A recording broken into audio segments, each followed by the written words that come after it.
alhamdulillah ñu ngi sant yàlla bu baax julli ci yonent bi sallallahu alayhi wa sallam di gërëm sama parrain di Seydina Issa Rouhou Laye mbokki Sénégal mbokki Afrique mbokki àdduna bi wërngal këpp ñi ngi door émission bu bees bi nga xamante ni mooy campagne électorale ci dëkk bu sell bi dalal ki nga xamante ni kàngam la ci Sénégal jaar fi mu war a jaar wax ko présenté ko sax dafay dal di neex muy tuddee ko Libasse Diagne Libasse Diagne salaamaaleykum.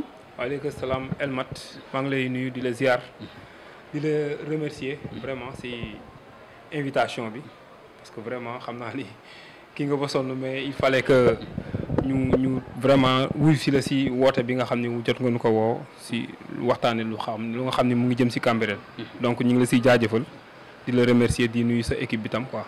jërëjëf mbokki Cambérène 24 force de l'actualité tey ñi dalal ki nga xamante mooy Libasse Diagne nekk enseignement supérieur tey ci présentation bi di ko gën a comprendre Libasse boo ñu doon defal tey sa jaar-jaar na nga ñu fan nga jàngee ak fan nga dañ ci bëgg ñu waxtaan tuuti ci présentation bi. waaw jaar-jaar bi bala ñu siy dugg dañuy sant yàlla. sunu borom. julli si sangu-sang yi Seydina Limaamu alayhi salaatu wasalaam. julli si ki ko sant ak gërëm ak ñaanal ki nga xam ne moo ko fi toogal.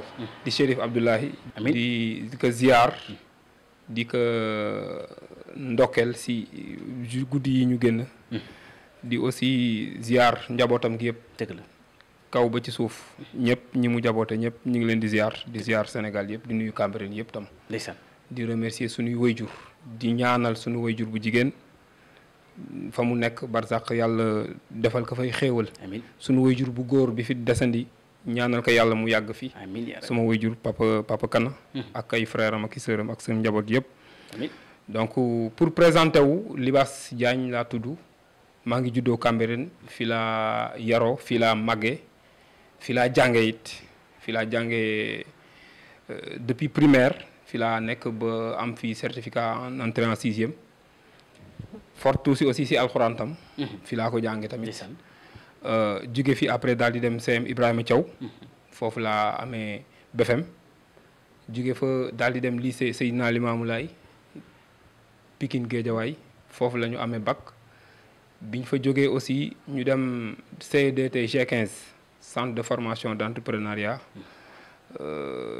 pour le développement technique fa la ñu amee BTS nekk fa technicien supérieur en fabrication mécanique donc pour revenir bac T1 la ñu am série S3 la ñu def après ñu def terminal T1 bi ñu amee suñu brevet de technicien supérieur ak une mention aussi macha allah jóge fa daal di dem N7 au niveau de l'université fa la ñuy former professeur de l'enseignement technique yi fa lañ génnee biñ fa génnee yàlla dogal ñu delluwaat lycée Limamou Laye fa lañ jàngale nekk fa ba def fa lu mat 7 ans ou 8 ans 8 années scolaires yoo xam ni doon nañ fa jàngale si wàllu xam-xam bi nga xam ni moom lañ jàngoon daanaka loolu lañ doon jàngale waat foofu biñ fa jógee nag ñu dugg biir université fa la ñu nekk de 2012 ba fii ñu nekk nii tey ñu ngi ci biir université bi dépendre directement ci enseignement supérieur. parce que recrutement bi ñu duggee fonction publique.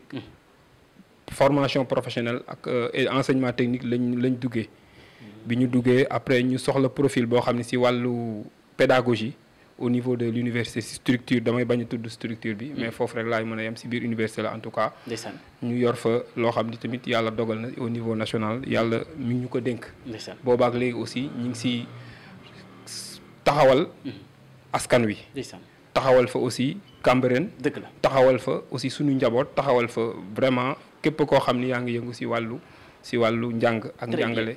très bien Libasse Diagne comme ni nga ko waxee mbokk yi présentation bi risque na. Libasse dama bëgg sa présentation bi ni nga waxee noonu. ba ngay nekk étudiant. da ngeen doon def ay mouvement des jeunes étudiants. la yéen di taxaw jëmbalante. c'est ça nga ma ñëwaat. c'est ça jot nañ fi def aussi am nañ master aussi boo xam ni dans le domaine de l'ingénierie et gestion de la formation. donc je suis aussi ingénieur de la formation. donc si wàllu saytu formation ak taxawal ko ak yu demee noonu daal ak di ko auditer ak yooyu. loolu aussi CESAC lañ jaar dama fàtte woon wax ko concours lañ fa jaar yàlla dogal ñu génn après def formation bi macha allah yàlla def na aussi ñu génn fa. ngeen génn fa. waaw macha allah. dëgg la donc pour revenir à ta question. effectivement xam nga Cambérène boo fi juddoo daanaka. mouvement associatif. Seydina Issa daf ko créé te nit ñi bàyyiwuñ ci xel parce que c'est le grand intellectuel Seydina Issa daf ko créé te nit ñi bàyyiwuñ si xel. boo seetloo masse mouvement la.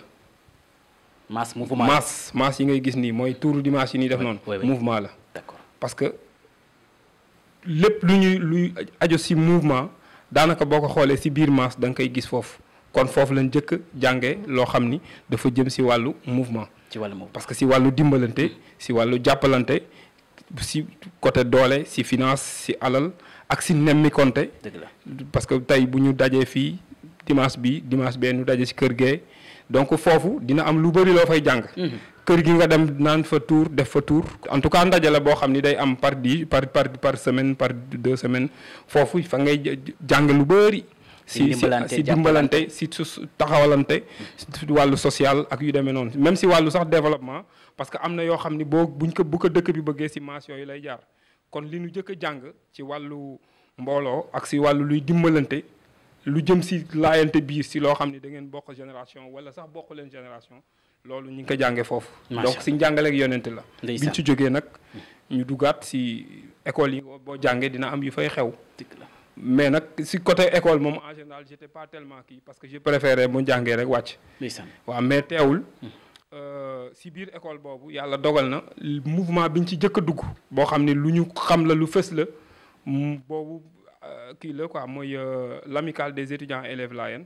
foofu yàlla dogal na aussi bi ñuy nekk 5e si lañ ci dugg.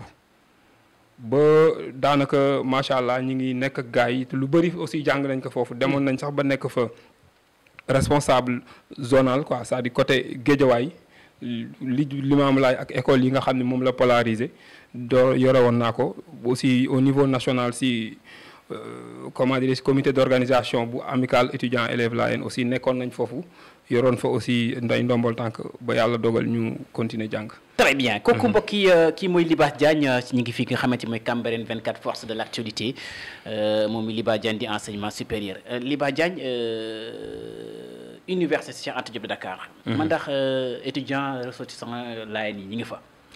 maanaam d'une manière générale mooy ñu nekk ci région bi nekk Saint-Louis ñu nekk Kaolack ñu nekk Tamba di dekk Layène ñëw former benn amical est-ce que yooyu am na foofu am na amical bu fa am amical bi fa gën a fës mooy comme bi ma la wax ni mais am na aussi yeneen mouvement yoo xam ne am na bon am na si ñu ñëw si léeg-léeg ñu seet si ñu waxtaan ak ñun mais bi ci gën a fës te gën ci yàgg mooy mouvement mooy amical des étudiants élèves Layène bi ma la wax d'accord bon MGL non bokkul ak MGL après la ñëw moo gën a récent mais MGL macha allah vraiment ils sont en train de faire de très bonnes choses ils sont en train de léeg-léeg sax seen activités yi ñoom ñu jumelé que mais mu amical des étudiants élèves Layène kooku depuis jamonoy Baye Seydi Thiaw la woon macha allah waaw su ma juumul docteur Ndion Lo ak ñoom Badou ñoom ñooy la première génération ak ñi nga xam ni ñoom ñooy kii ñuy wax Pam Mbeng def naa ñooy la première génération ak jàll ndem si yàlla ji donc ñooñu lañu gënoon xam si ñi nga xam ni ñoo ko taxawaloon. dëgg la voilà donc ñi ngi université effectivement ñi ngi fa. ñi ngi foofu di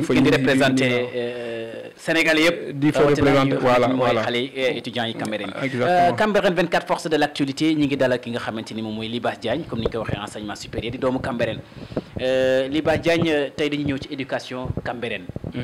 voilà école yi publique yi yeeg niveau bi na nga gis situation éducative Cambérène. waaw situation éducative Cambérène bon d'abord si cosaan li yonte yàlla Isaa comme ni ma la ko waxee parce que Cambérène aussi dëkku diine la dëkk la bu yonente sànc donc yonente boobu ci vision ci jamono jooju ñu bëri dañoo nanguwul woon ñemewul woon njàngaleem nasaraan mais moom yàlla teeloon na ko ci defal ubbee mu amoon vision am ñu mu tànnoon fexe ba ñu def fi école mu samp ko fi ba pare di ko saytu nag bi mu defee loolu yàlla dogal mu am vraiment ay cadres yu bëri yu fa génn yoo xam ne ci génération boobu la ñu génnee donc bi mu ginnaaw bi mu wéyee mbir mi continuer na ba école primaire la déparé woon mais tey à Cambérène am na ay CM am na aussi des établissements privés am na ay maternelle ak yooyu mais ba tey teewul déperdition bi nga xam ni moom la ñuy constater surtout boo sukkandikoo ci document boobu nga xam ni waa centenaire bi produire woon nañ ko da ngay gis ni am na lu bëri loo xam ne mi ngi sooxe ba tey si njàng mi daal. dëgg la bon loolu nag li koy waral xëj na njàngat la mën nañ ci dugg mais bon peut-être su la neexee ci kanam mën nañ ci mais en tout cas lii si wër te wër. mooy si wàllu éducation parce que éducation pàcc yu bëri la. pàcc yu bëri la am na même séminaire bi ngay def sax daanaka ci formation lay dugg. te boo xoolee formation ak éducation ñaari seex lañ. ñaari seex lañ. lii day gën a jëm ci wàllu xam-xam ci boo xam loo xam ni da nga koy mën a jëriñoo pour am. lii da lay préparer pour nga mën a gën a dajale lépp loo xam ni dafa tënku ci biir xam-xam. dëgg la muy éducation. muy éducation.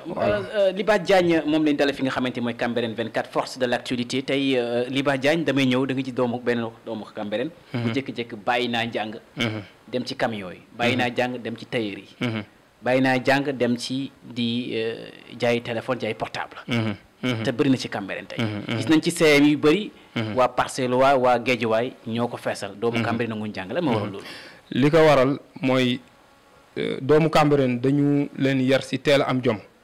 teel a am jom boobu bu àndul ak encadrement rek boo deful ndànk xale bi mën na dévier maanaam buy dévier mooy gis lu koy indil koom lu koy may xaalis mu xaw a teel a xam xaalis parce que li fi nekkoon mooy ngay jàngi.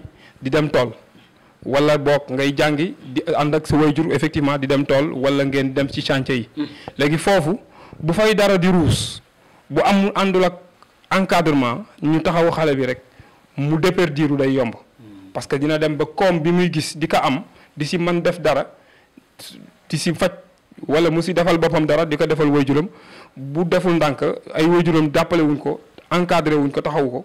rek boo moytul moom mën na gis ni métier bi moo gën a gaaw ci am xaalis donc loolu nag daf fi nekk loo xam ni daf fi am doole lool daf fi am doole lool ndax cosaan la lu jëkk la. dëgg la ba léegi nag day wéy. day wéy léegi nag li koy dindi.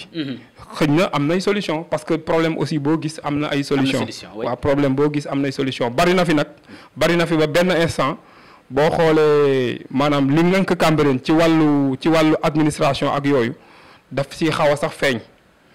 daf ciy xaw a feeñ parce que yenn jafe-jafe yu ni am lu bëri loolu daf cee bokk. loolu da ciy bokk. daf ci bokk waaw li koy indi xam nga góor laa tudd léegi mbokk yi ñu ngi fi nga xamante mooy Cambérène 24 force de l' actualité Libaas Diagne enseignement supérieur la leen dale fi nga xamante ni mooy Cambérène 24 mbokk yi ba tey Libaas Diagne gis nañ ci jigéen ñi.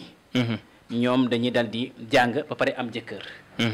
ñu jékki-jékki ba si yàgg jëkkër ji am tuuti. takk ko mu bàyyi yooyu ñoom it dañuy dal di loolu waral loolu lan mooy solution bi. waaw loolu moom du Cambérène rek loolu moom bari na parce que bon ça dépend si borom këram tamit ak si famille itam parce que léeg-léeg aussi ñenn ñi bala ñuy mayee seen doom kiñ koy may dinañ jéem a waxtaan ak moom si lu leer su ko defee bu fekkente ni daf ko fekkoon muy jàng ñu fexe jàppale leen ñoom ñaar ñu mën ànd ki ñu takk si bi muy jàng muy jigéen bi mu mën a jéem a gérer ménage am ak li nga xam ni moom mooy la vie scolaire bi nga xam ni moom pour au moins cursus scolaire bi mu namm def mu mën ko def sans problème. mais Libaas est-ce que du am jafe-jafe souvent. nga élève bi ngay jàngal. comprendre gul leçon yi. nga bëgg ko tegaat benn responsabilité bu diis mooy sëy. est-ce que ñaari mbir yooyu dana ko attan xale bi. ah bon ça dépend parce que bu fekkente ni ñenn ñi ay en tant que parent bu ñu gisee seen doom.